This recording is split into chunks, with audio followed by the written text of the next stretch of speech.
Hey everyone, this is the Mind Workshop podcast. I'm your host, Victor Dwyer, and today we're going to go through just everything to really about Stoicism and just how to be happier on a day to day basis. Today we have David on, and he's going to give us a little intro about who he is, and then we'll dive into the conversation to talk everything about Stoicism. David, thank you so much for joining today. Thanks for having me.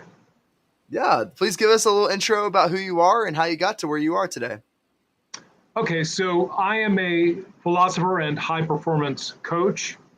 And so basically, I've been in academic philosophy as a professor for a couple of decades.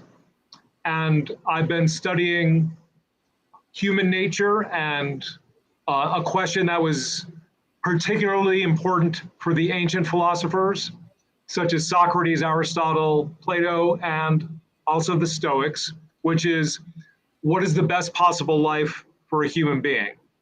So I think that's the main question they were interested in. And they were interested in finding out how to live that life. So the just one little thing to note about academic philosophers.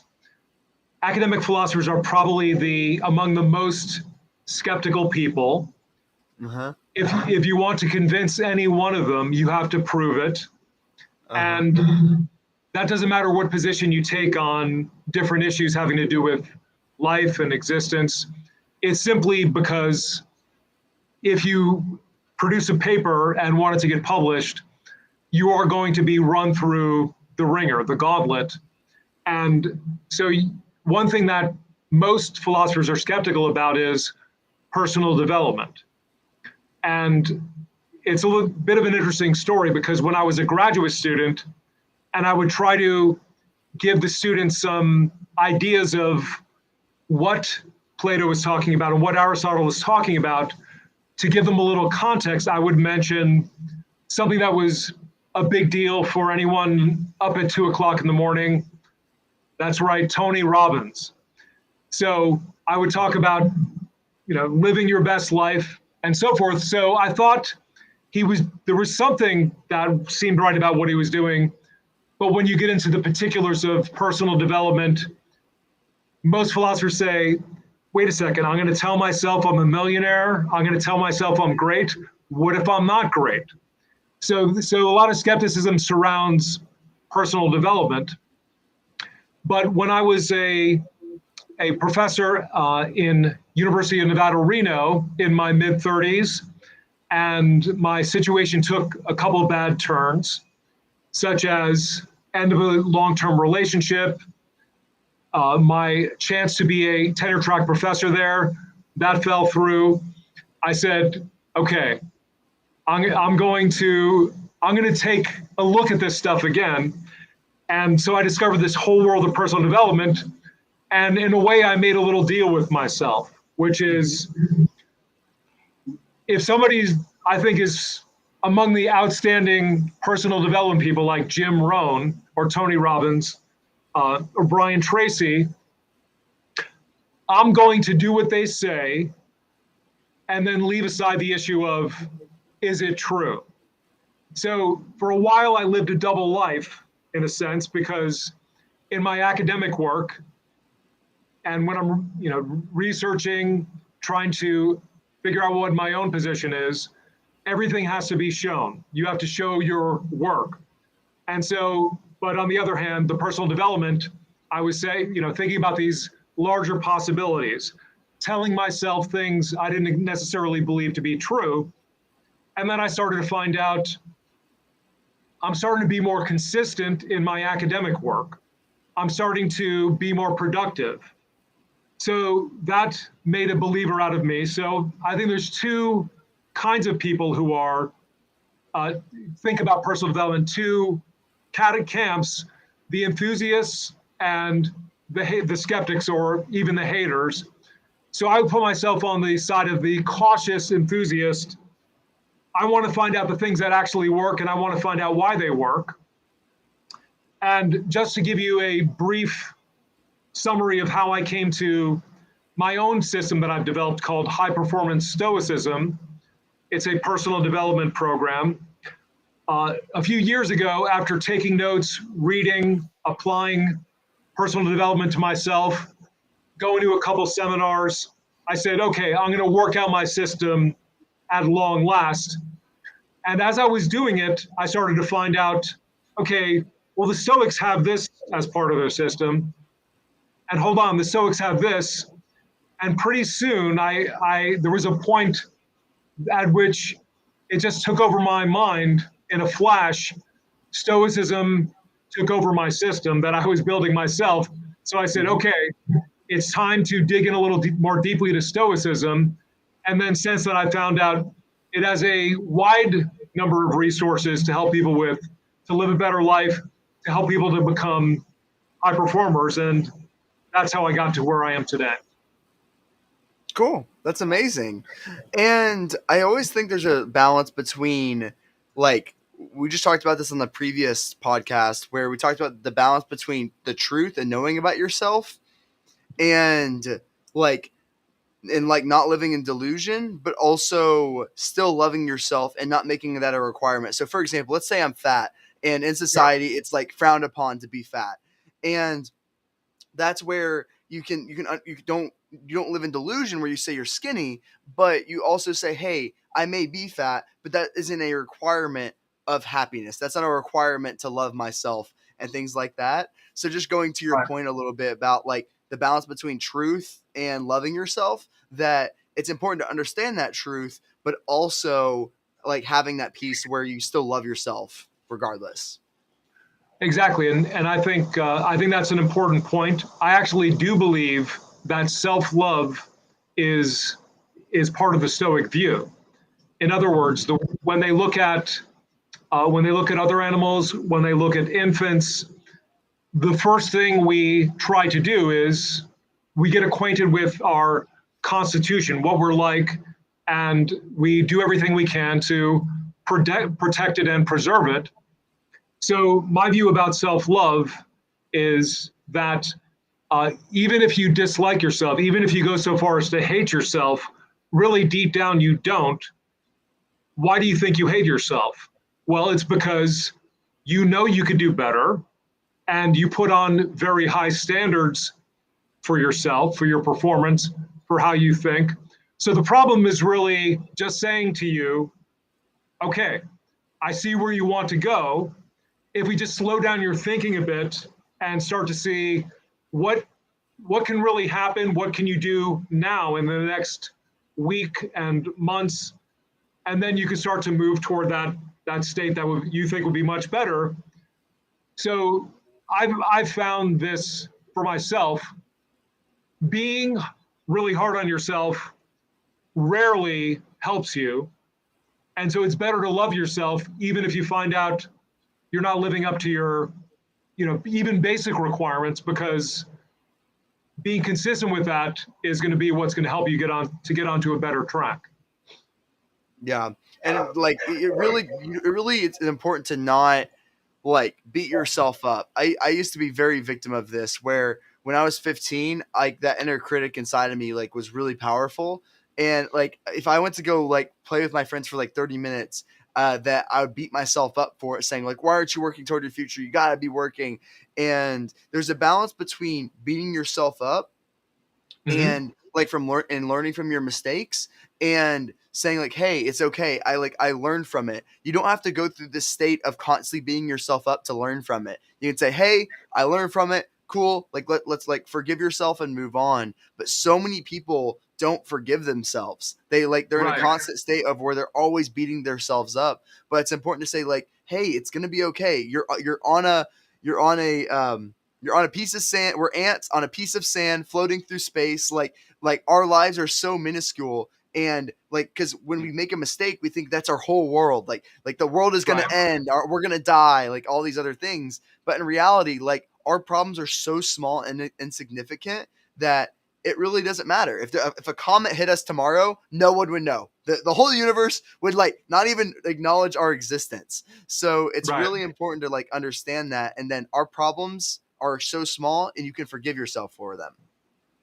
Well, and the point you just made very nicely, that's something that Marcus Aurelius in his Meditations stresses again and again and part of one thing to understand about Stoicism is you really do want to see things as they are, and some things you do see as they are, but many things you're working off of a concept or idea that might be wrong or might be incomplete. So looking at the entire universe, looking at the size of it, I think Marcus Aurelius would love all the facts we know about the universe and how vast it is. It's vast. It's much more vast than anyone in his age ever thought. And so seeing that in the big picture, the thing that you're beating yourself up over doesn't matter. You're the only one who's going to remember it unless you just let it go. And for the vast majority of people that are living, nobody will know what your name is a few hundred years from now. And in a couple thousand years, maybe a few will be remembered. But if you go on the street and you say, name 5 people from 2,000 years ago, maybe they could come up with a couple. So it is a perspective problem. And one of the things that I've discovered by studying Stoicism for so long is that what Stoicism encourages you to do is to take on many different perspectives. And you just picked a great one, which is the perspective of the universe. And then, when you're worried about, will my pizza be cold? Because, when I get home, I'm in a traffic jam, and you're freaking out about it. That might be a good time to see it in that perspective, and you realize, okay, it really isn't that big of a deal.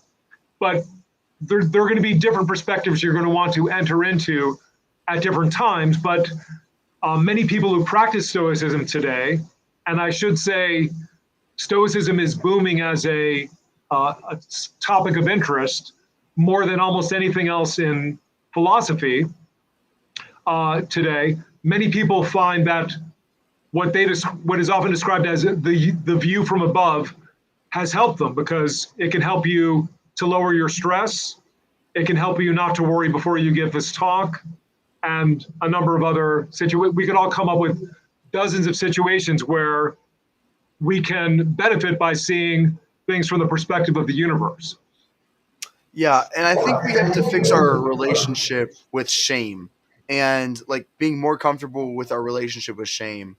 And the reason why is because, like, for example, let's say all of a sudden, like, I'm at an airport, and for some reason I'm just like fully naked. Let's just go with that example. I don't know why, Right. that's the first thing that came to my brain. And that's a very shameful experience. People would be like, "Oh my gosh, this is crazy." But most likely, people are going to forget like 10 minutes later and like go on with their lives. Like, yes, they might remember it somewhere in their life at some point, but most likely 10 minutes later, they're going to go on with their lives and forget that even happened. And that's kind of my philosophy, That's right. that how I interpret every shameful act, every humiliation thing. No matter if I fall or if I trip or mess up, I don't think like, "Oh my gosh, they're going to remember this. Like they're going to see me and they're going to remember it for the rest of their lives." No, like we think that in our head, but in reality, 5 minutes, 10 minutes later, they're going to forget it totally even happened, and they're just going to move on with their lives. And Right. that's like super important to realize, that we think that that's our whole world, but in reality, like they're going to forget it in 5 or 10 minutes, to be honest. That's right. And we each of us in a way is the leading role in the movie of our life. Mm-hmm. And it's important to recognize, yes, for us it is, but we're not the leading role in anyone else's life.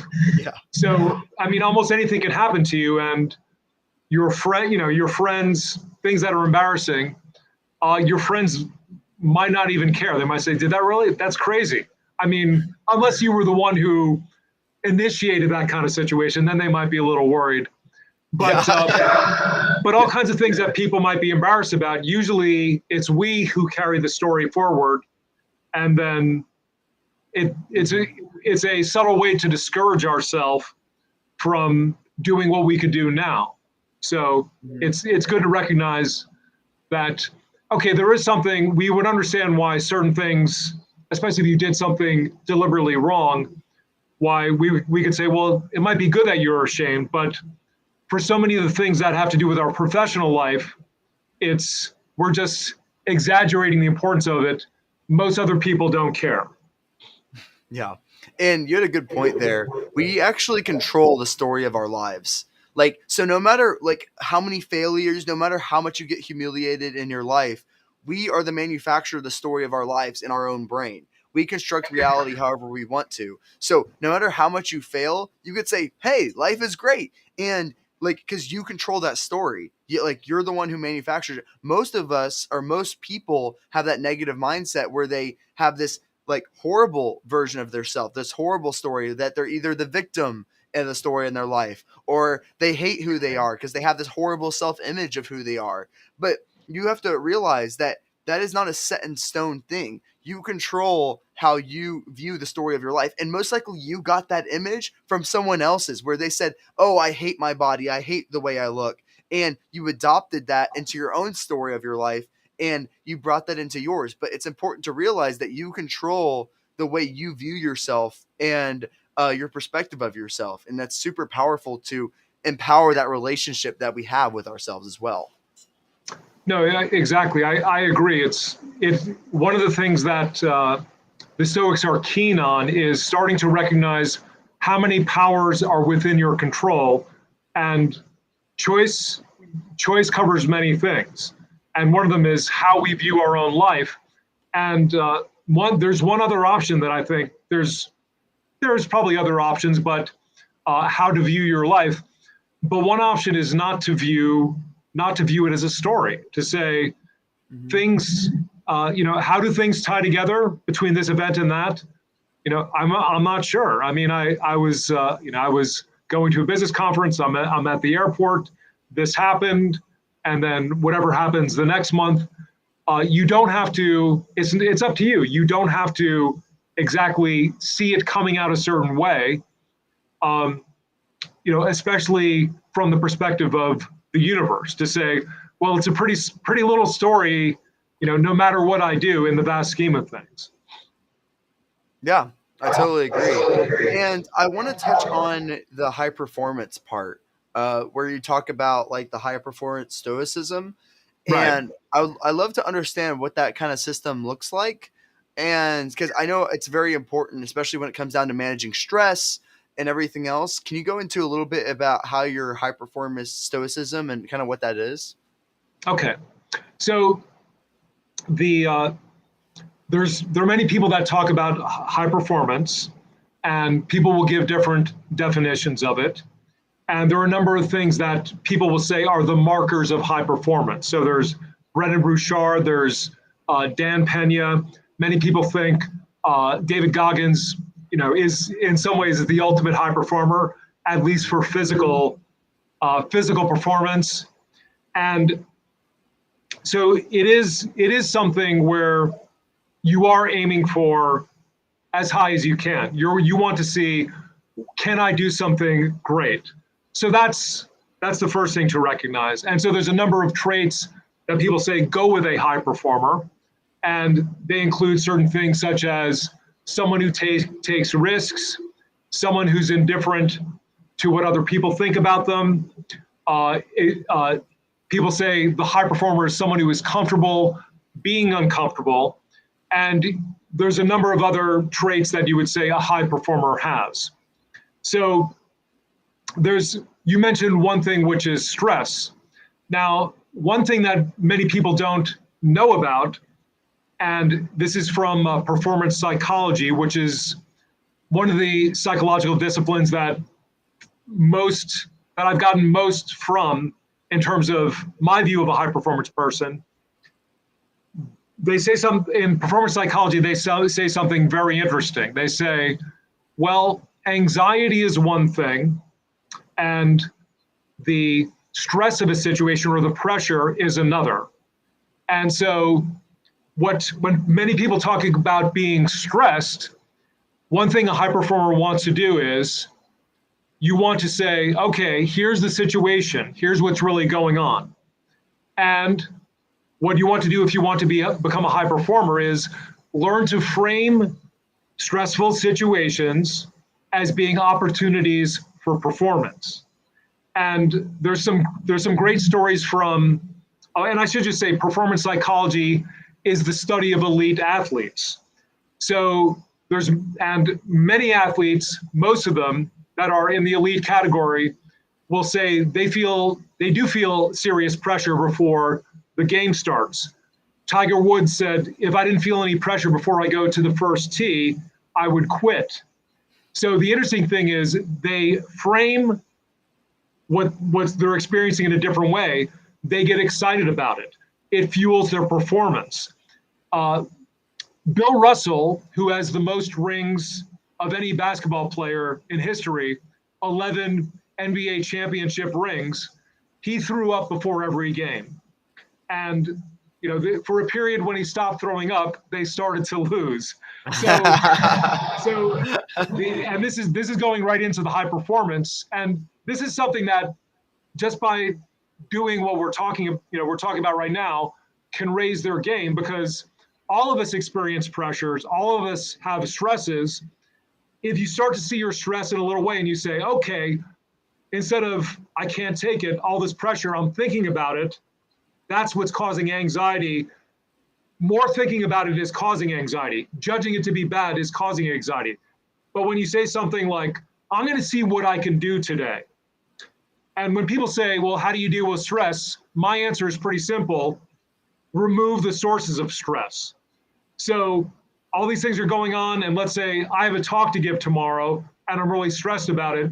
I would say, okay, my morning is totally about preparation for that talk. So that's going to be the best thing to remove the stress. But at the same time, say to myself, my body, because of human evolution, is built to perform under stress. Think about human history. Think about wars. Think about plagues, famines, and think about living in the natural environment where there's a lot of predators that are stronger than human beings, and I have to bring back food for my spouse and baby. I have to fight the saber-toothed tiger, whatever it is. So we've got it pretty easy. But so I'm in the camp firmly of saying, don't necessarily reduce your stress. Use it as an occasion. Just try it a couple days. Try it today and say, no, this is an occasion for serious action. I'm going to take it seriously. I'm going to go for it.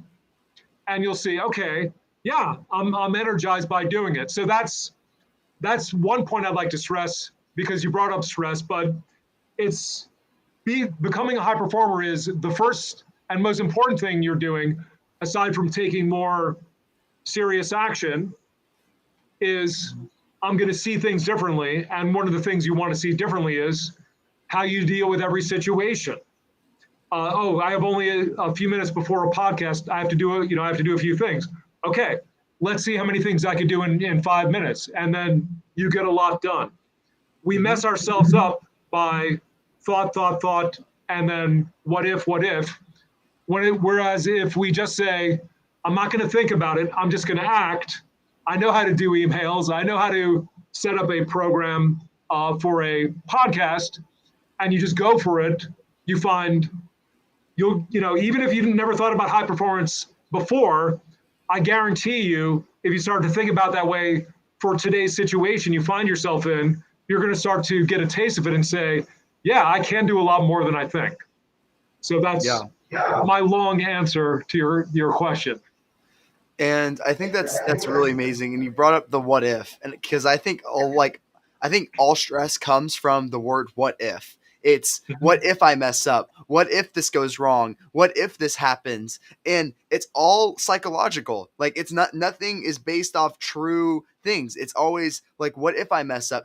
Most stress is caused in our own heads versus what's actually happening in reality. So exactly. It's really, really interesting. So most of the time, I would say 99% of the time in my life, I create my own stress. And like, that's where it's really powerful, where you say, rather than saying, what if I mess up, saying, what if I get it right?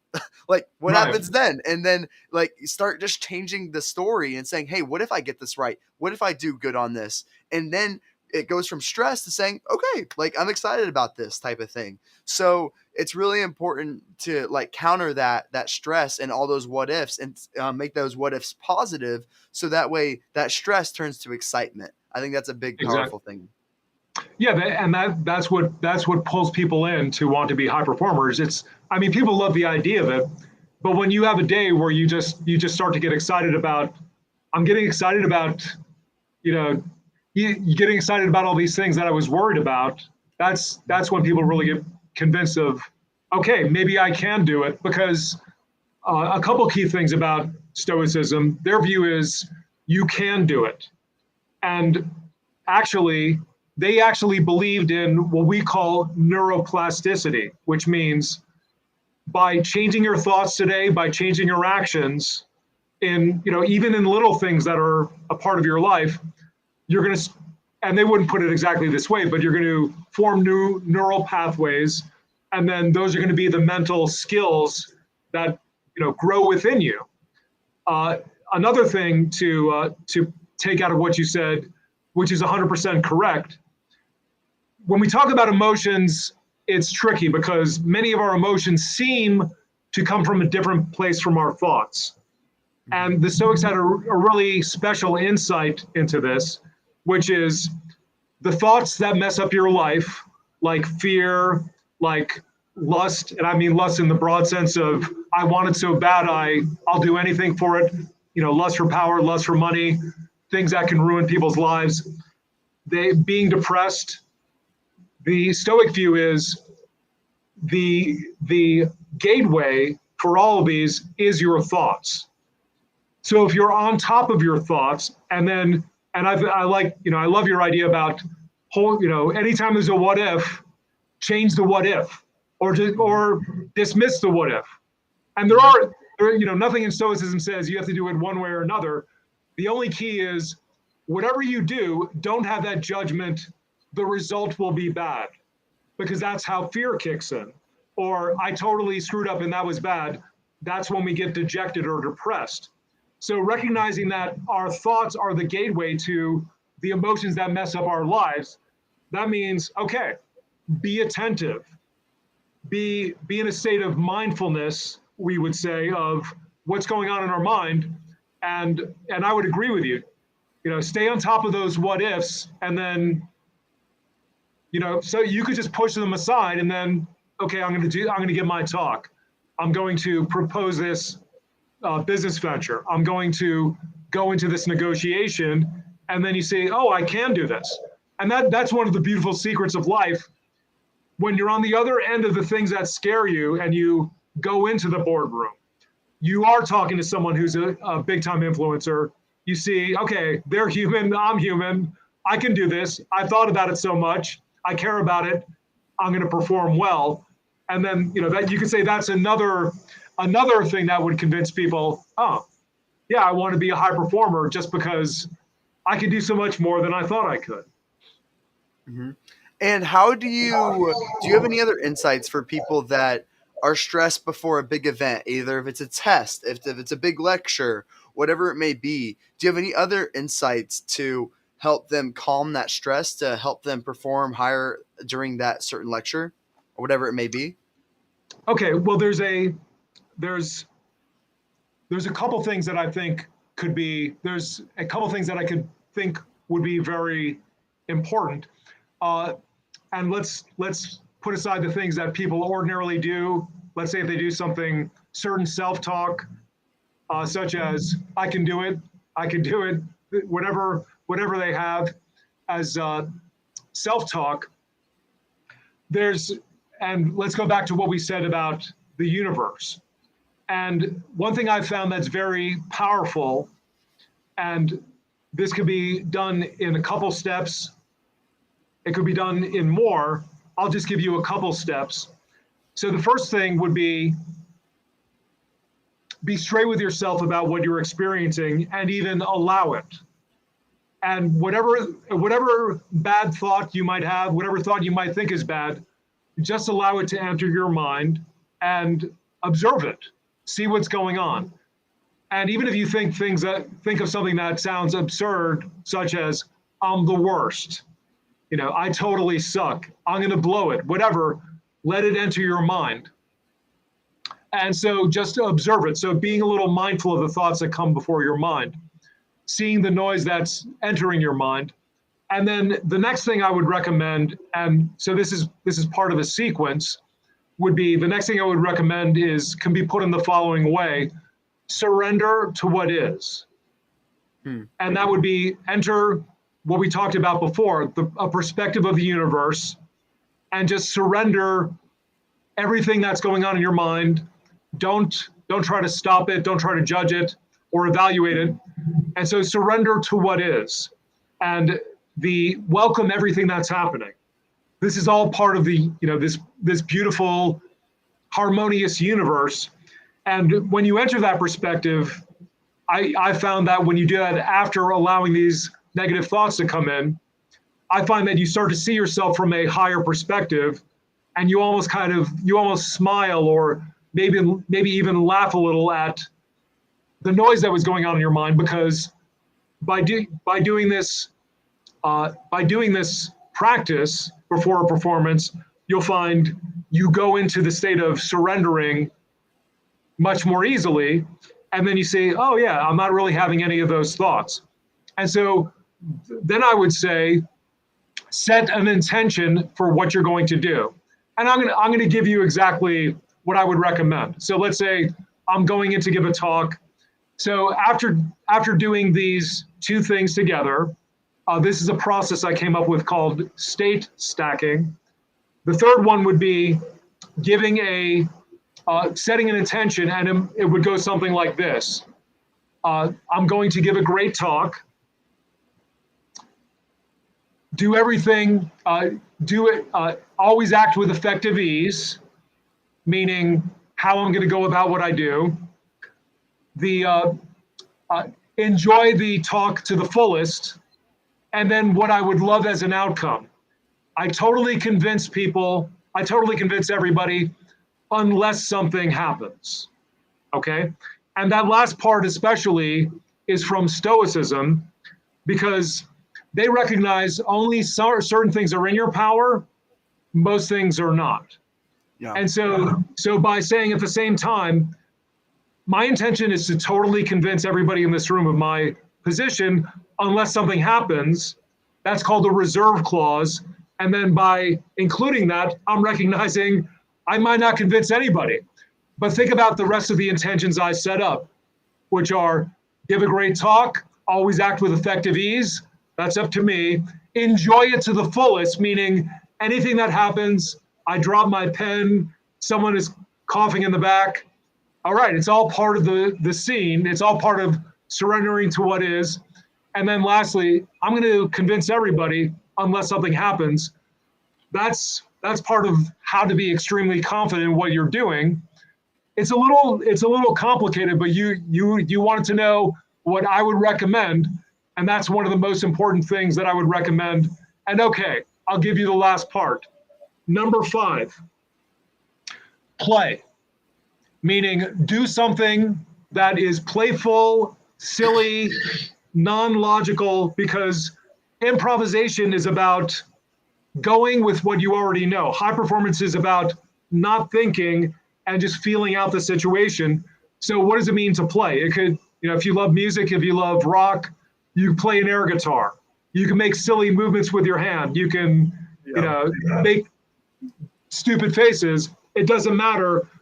For 30 seconds, do each of these, and then when you go into the room, you'll have a dynamite performance because you've included all these essential ingredients in giving a great performance. Yeah. So and we actually had a comment that came in. Okay. That basically said, dude, I literally just came home and got my How to Think Like a Roman Empire book at my doorstep. And also he mentioned Stephen Pope told you to get told you Stoicism where it's at, which is big in the Amazon space. I love Stephen. And Thanks like for coming, guys.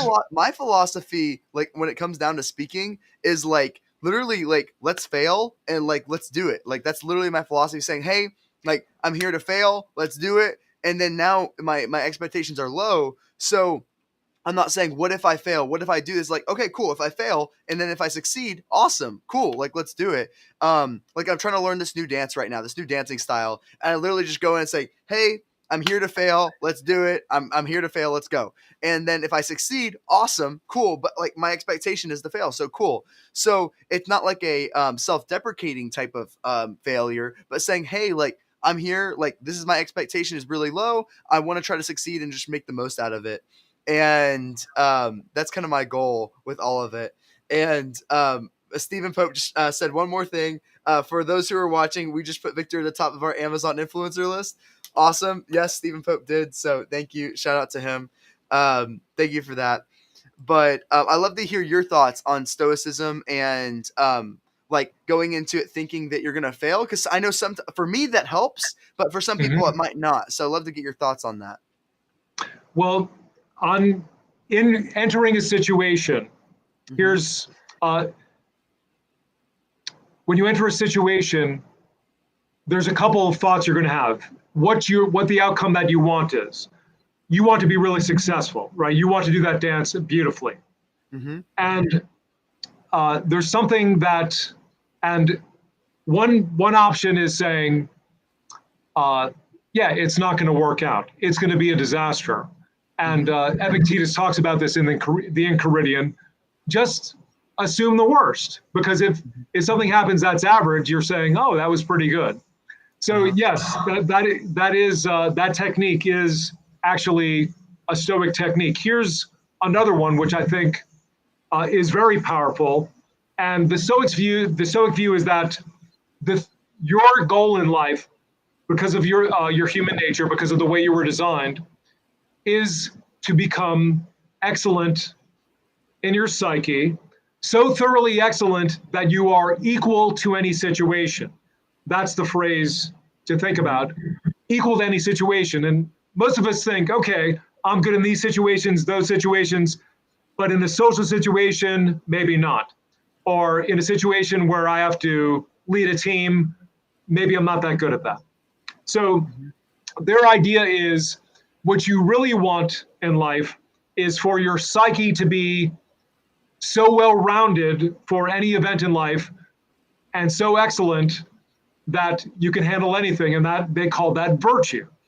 So virtue means you are courageous. That means there's no situation that would cause you fear. Self-control.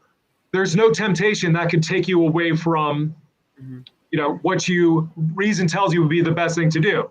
Now, these sound like extreme things to consider. But the Stoics say, well, that's the standard. That's what we're really going for. But here is one way of thinking about performing in a difficult situation, something you're afraid of, and it's this. You have two intentions in going into the situation. So I'm going to perform a great dance, or I'm going to give a great talk, and that's what you really want to happen. But beneath that, in your mind, you're thinking, well, my lifetime goal is to become virtuous so that my psyche is fully functioning. There's no internal conflict. And so I'm, like I said, I'm equal to any situation. So when I go into that situation to give a talk, even if I've never given a talk before, just by going in there, I'm building up, you could say, my courage muscle. I'm building up my self-control muscle because I am going to be afraid. And if I can not let that fear implant itself in my mind, then just by going into a situation out of the blue, I'm building some guts and self-control. And then if I fail, I look back and say, well, at least I did my main thing, which is to become an excellent high-performance person. And I think the sage, or the Stoics called it the wise man, that person is supremely excellent. And so since that was my goal also, so I call it a dual objective approach. I'm going to a situation, I've never been in a situation like this. I'm going into a social situation. I don't know anything about, going to a square dance. I'm going alone, whatever it is. If you think about things in this way and you say, well, my real goal is to build some courage, build some self-control, then you win no matter how much you fail in the situation. And most people think about this, right? So just a very common one that people talk about their fears in approaching strangers, right? So men want to talk to women that they're attracted to. And what do they find? Even if they go in there and they blow it, and maybe they probably didn't make a fool of themselves, they think they did, they're proud of themselves because they had the guts to do it. So the lesson there is, and a lot of people say fail at twice the rate that you're going now. There's something to that because, like you said before, it really doesn't matter. But if you think about the situation in terms of, yes, I want to be successful in business. I want to be a high performer in business or in art or in research, a scientist. If you think, well, my real goal is to become a supremely excellent person, then going into a situation I'm unfamiliar with, you are going to be so proud of yourself. And that, that's another thing that would kick you into a desire for high performance, because you start to find out it's exciting to go into a place and just do something you've never done before. And but I love your suggestion. I would say that too. Go in there. I'm going to be the worst. They're going to make a fool out of me. I'm going to be on YouTube getting 10 million views.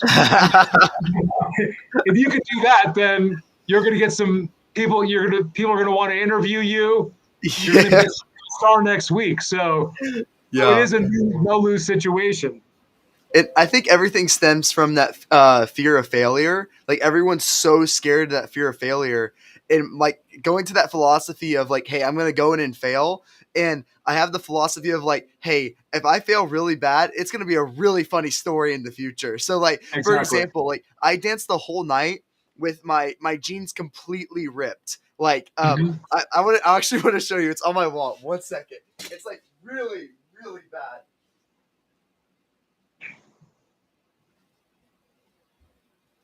I think this adds to the story. That's why I wanted to get it. So I ripped my jeans like horrible. So it's like this big, and I danced the whole night like this. I think it goes deeper. It goes all the way down to my leg. So basically, like my underwear was showing the whole night, and literally my philosophy was like, hey, like this is gonna be a really funny story in the future. I'm gonna test my humility muscle and my like just keep dancing the whole night. And people were like laughing and staring at whatever and pointing, and it's like, hey, like my goal is to have fun. Like this is gonna be a really funny story in the future. I'm gonna test my humility muscle. Let's go and freaking do it. And so I danced the whole night like this. It was so freaking funny too. So that's why I keep the pair of jeans. No, and you have a great source for content for years to come. Yeah, exactly. Oh, I know what I'll tell them. That's the time I did that. Definitely. Yeah. That's no, and what? Oh, go ahead. Go ahead. Oh no, I was just going to say another important thing you did was, and this is also reframing.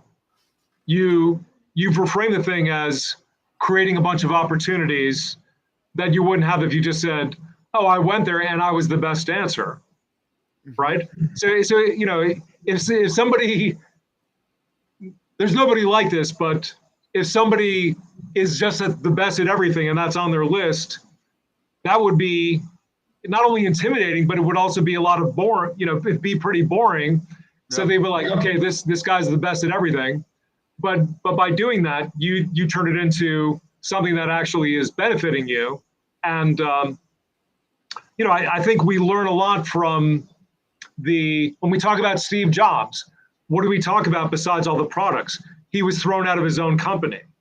So that's the second thing. And so I think getting acquainted with failure and that it's not bad. It's not even bad to say it's failure. Like some people want to say, oh, it's just learning. No, my objective was to, get 100 customers and I only got 47. Okay, I failed in my objective. Whether it was too high a goal or not, I don't think there's anything wrong with it. By saying no, it's just learning. In a way, you're giving failure a little too much power. It's just a word. It's just a state for human beings. None of the other animals care about it, and no one will care about it, in a couple months anyway. Yeah, and when I'm dancing, what I've realized is everyone there does it to like look the best. They're like doing all these things and they're trying to kind of like keep that identity like, oh, like I'm a good dancer. Oh, this looks beautiful. But I come in and saying like I just try to be crazy and just like have fun. So I'm like stomping around, like doing just stupid stuff. And Right. it really just shows like my personality of how I live my life. My goal is not to look good. My goal is not to look perfect or keep this like identity of being perfect. And my goal is just to live and just have fun. Like that's what I want to Right. do. And if acting stupid and dancing with a huge rip in my pants, like if that's what makes me have fun at the moment, like so be it. Like I think that's the best way to live life. And you can really see that personality come out when I dance as well. Is like, hey, I'm just here to have fun and have a good time. Like I don't care about how good I look. Like Right. it really doesn't matter to me. Well, taking that approach will bring you to the same place as following Stoicism, as doing high performance Stoicism, because you do start to realize, okay, the things that I think would matter, they're only mattering because I'm making them matter, and then which means actually they don't matter, and so you can go through your life, have a lot of outcomes that don't bother you, but the key thing is, okay, the outcome that ordinarily would bother you, you're one of the things you're trying to do with Stoicism is you're training yourself to deal better and better with more situations. And I think that's what everybody who wants to be very successful should do.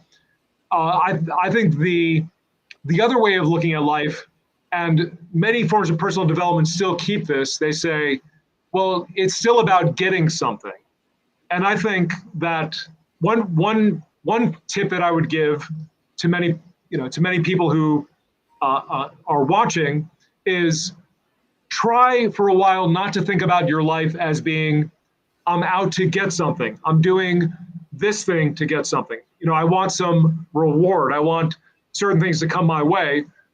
It's okay that you want them, but the main thrust of what you're doing should be, I'm trying to improve how I act, how I think, how I respond to things.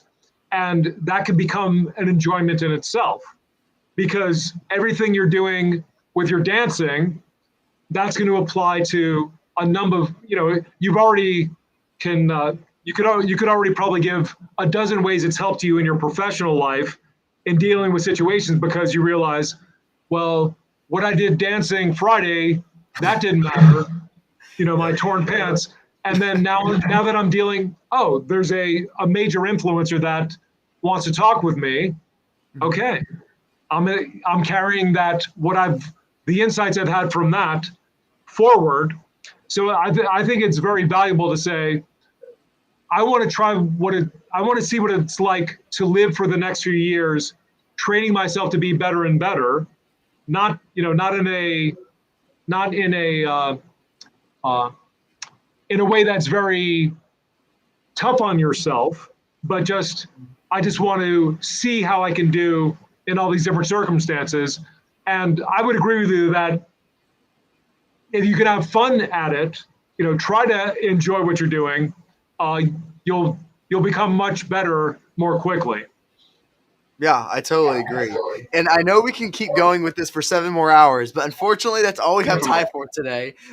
David, please tell the audience how to find you, how to find more about your business and everything else, please. Okay. All right. Well, thanks for having me, Victor. I really appreciate it. It was a great talk. And so the best place to reach me is at, and this is one word, highperformancestoicism.com. That will take you to my free Facebook group, Stoic Practices for Success. So that's where I often post. And we have excellent talks about success and stoicism. That's the best way to reach me. Another way to reach me is take my first initial, my last name, DKASPAR, at highperformancestoicism.com. That's my email, and that's where you can reach me if you want a coaching session or to learn more about the course I have, High Performance Stoicism. Awesome. David, thank you so much for joining today. Thank you everyone for watching. I hope you really enjoyed it. This is the Mind Workshop podcast. We'll catch you next